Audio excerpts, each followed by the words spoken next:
Hey guys, and welcome back to another episode of Federico Talks Watches. Today, I want to talk about a topic I'm kind of surprised I haven't in the past, and that is traveling with watches. If you are a watcher of this channel, you know the only thing I like more than watches is traveling, and today I'm going to show you not only how I travel with my watches, but what precautions I take, how many I take, what I decide to take, stuff like that. But of course, before we get started, customary wristwatch check. Today I'm actually wearing a gray Rolex Oyster Perpetual 39.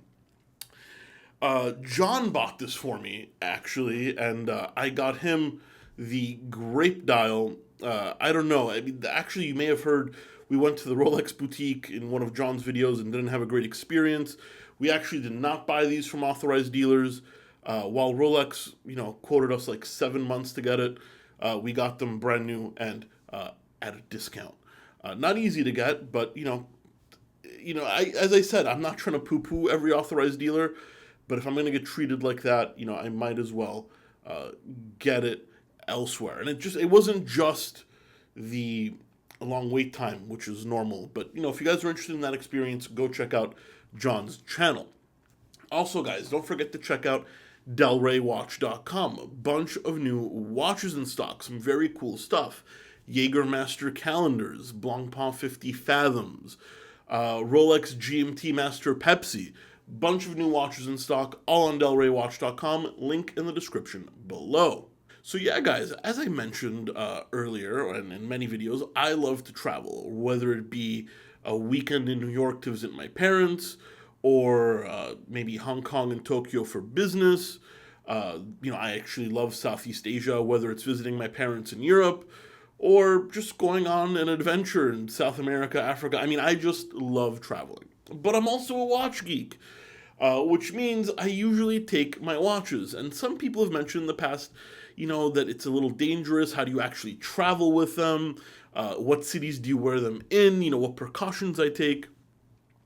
So I figured I'd talk about that today. Now, the first thing I'm going to talk about is just how I carry them. And this is just a simple watch roll, no particular brand. This is one of the bigger ones. I have another like 4 watch roll, but this one right here fits. I mean, basically my entire collection's in here. GP, Moser, 2 Mosers. My Hulk is falling out. This is when I travel with more watches, but I have another watch roll that's significantly smaller. Generally, I travel with 3 watches. 1 on my wrist, 2 in the watch roll.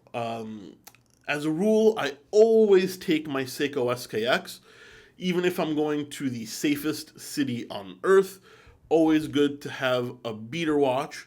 And then the rest, I kind of decide on what I'm going to do. If I'm going, for example, business in Europe, I'll bring like a gold Moser, one of my 2 gold Mosers, and another bracelet watch, whichever one I'm feeling. If I'm in summer in Southeast Asia, I'll probably bring the Panerai on the rubber strap, and actually a gold Moser as well, because they've got some great, very high-end restaurants, and I like to dress up when I can. If I'm going to the beach, maybe the Formex and the Hulk.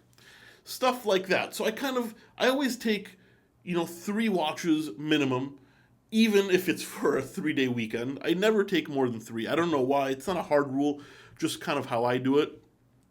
And I try and cover all my bases. Now, when I'm traveling through the airport, this is different for maybe every country, but at least in the US, they don't actually require you to take off your watch. And if they tell you to take off your watch, you can simply say no, and then you can get a private screening with the wand. So I know a lot of people don't want to put their watch in the tray, go through the x-ray machine so you're separated from it. I never do. I've only been told to take it off once. I refused, and they gave me a private screening. Next is I keep the watch roll in my briefcase. That's not particularly dangerous.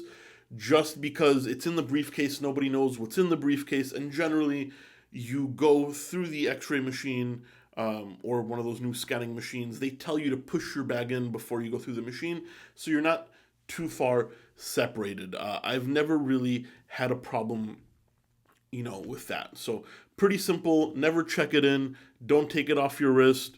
I've been in the jewelry industry forever, so I've always got my eye on my briefcase. I'm not too worried about that.